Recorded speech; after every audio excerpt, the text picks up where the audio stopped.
La crise sécuritaire au Sahel a entraîné un afflux massif de réfugiés et de déplacés internes, surtout dans le nord du pays, région la plus touchée par les attaques. Juste pour cette année 2024, le Haut Commissariat pour les réfugiés HCR a recensé 32 000 déplacés internes dans le nord. Outre les déplacés internes, l'organisme a dénombré près de 38 000 réfugiés en provenance principalement du Burkina Faso. Ces populations, à cause de leur situation, connaissent une crise alimentaire. Selon une analyse du cadre harmonisé, plus de 400 000 personnes au Togo font face à des niveaux de crise d'insécurité alimentaire aiguë, la région des savanes étant la plus touchée. Pour le Programme alimentaire mondial PAM, un plan de riposte a été fait et dont la valeur atteint presque les 13 milliards de dollars pour soulager les populations des pays du Golfe de Guinée. Le 28 juin dernier, une série de distributions de vivres et de non-vivres a démarré dans le nord du pays. Près de 64 000 réfugiés et déplacés internes ont été ciblés dans 170 villages. Une alimentation supplémentaire préventive sera aussi mise en place pour prévenir la malnutrition aiguë chez les enfants. Selon les estimations du Haut Commissariat pour les réfugiés, le nombre de déplacés et de réfugiés pourrait atteindre 120 000 d'ici la fin de l'année 2024. L'Afrique du Sud est le pays africain le mieux classé dans l'édition 2024 de l'indice de développement du voyage et du tourisme, selon le nouveau rapport rendu public fin mai dernier. Le classement se base essentiellement sur l'environnement général du pays, les politiques encadrant le secteur du tourisme, les infrastructures et leur durabilité. De manière générale, le classement est dominé par les pays à haut revenu et il continue de bénéficier de conditions plus favorables au développement du tourisme et des voyages.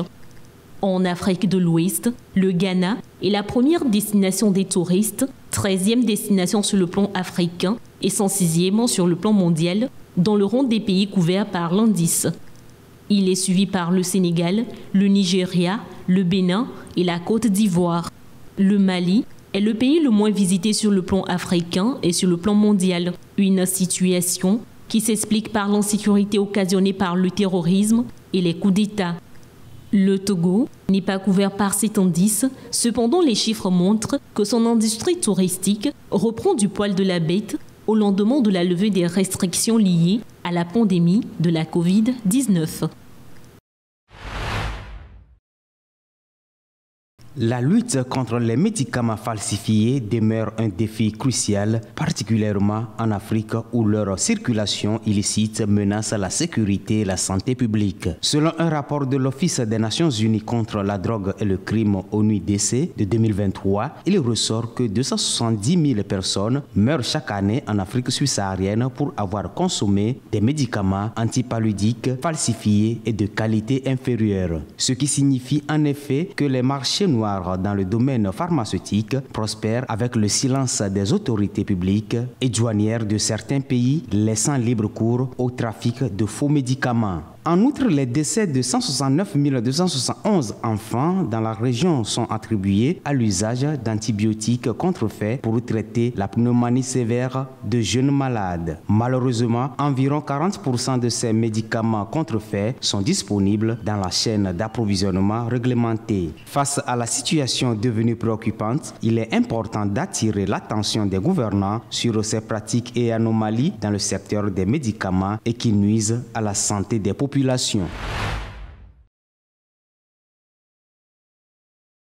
Le divorce est officiellement acté. Après la création de la Confédération des États du Sahel ce samedi à Niamey, le Burkina Faso, le Mali et le Niger persistent et signent en déclarant quitter définitivement la communauté des États ouest-africains. Nous avons une autre approche, nous avons une vision, nous avons nos objectifs, mais nous allons devoir maintenir les discussions avec les autres pour avancer. Mais je pense que le chemin qui est engagé n'est pas réversible.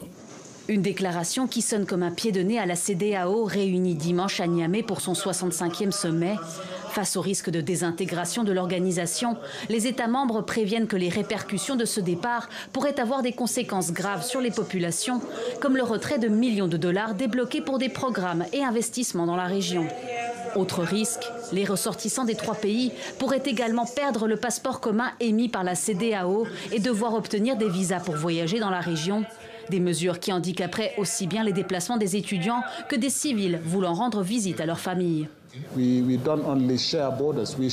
partageons pas seulement des frontières, nous partageons des familles, nous partageons des communautés. Les dirigeants sont déterminés à faire tout ce qui est en leur pouvoir pour maintenir notre communauté unie. La CEDEAO n'est pas une affaire de chefs d'État. La CEDEAO est une communauté de peuples qui doivent rester unis. Les dirigeants souhaitent toutefois maintenir le contact et ont désigné les présidents sénégalais et togolais comme facilitateurs auprès de Bamako, Niamey et Ouagadougou.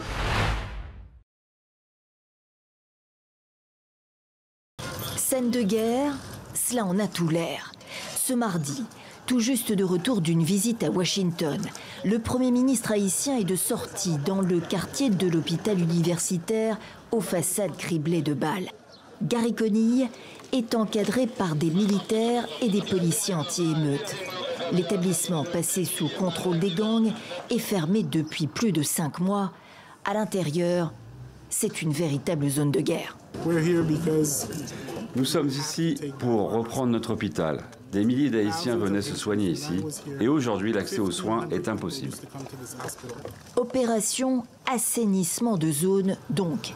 3 ans après l'assassinat du président Jovenel Moïse, abattu de 12 balles par un escadron de la mort à son domicile de Port-au-Prince. Alors que l'enquête se poursuit, ce constat du président de la transition. Haïti est encore plus vulnérable. Rétablir la sécurité reste l'objectif primordial des autorités de transition. Le premier contingent de la force multinationale d'appui, c'est son nom, est arrivé fin juin. 200 Kenyans postés notamment devant l'ambassade des États-Unis. On est là pour amener la paix, pas pour combattre. Un deuxième contingent doit arriver quand ? Aucune date donnée pour l'heure. Le nouveau directeur de la police a promis de neutraliser les gangs qui terrorisent le pays. Le principal chef de gang, justement, Jimmy Cherizier, qui apparaît désormais délesté de ses armes et vêtu d'un complet rouge, se pose en analyste et en interlocuteur. Il faut se focaliser sur la solution. Et la vraie solution est un dialogue national qui permettra à chaque Haïtien, sans discrimination, de parler. C'est ce que la véritable mafia ne veut pas, parce qu'elle ne veut pas la paix. Un tour de quartier et puis s'en va. Officiellement, la zone de l'hôpital est reprise aux gangs, pour le plus grand espoir des habitants. Nous apportons notre soutien pour faire comprendre que la population a un rôle à jouer. Un premier pas seulement, car il en faudra plus pour rétablir durablement l'autorité de l'État et la confiance en Haïti.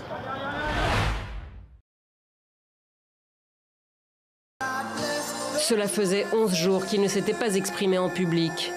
Pour ses retrouvailles avec ses partisans, Donald Trump a choisi son club de golf à Miami.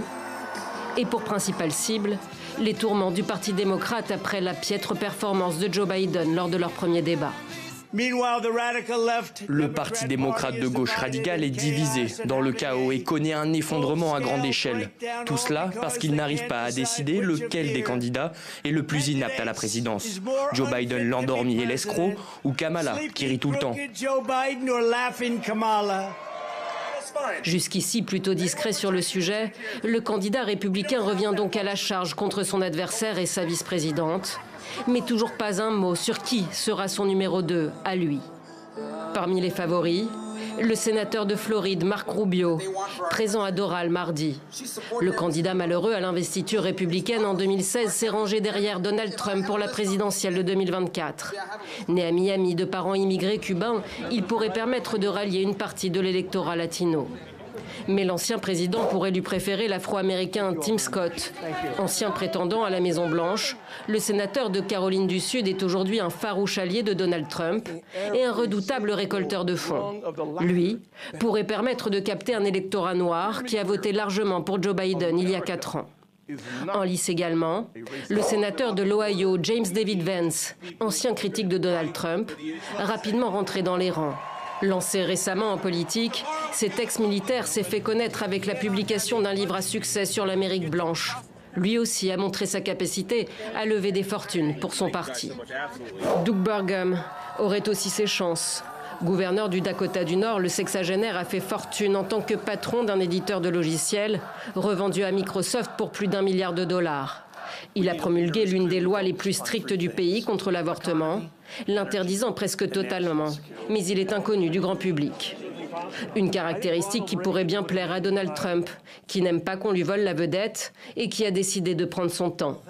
Quel que soit le choix de son colistier, il devrait être officialisé avant la convention républicaine de Milwaukee la semaine prochaine.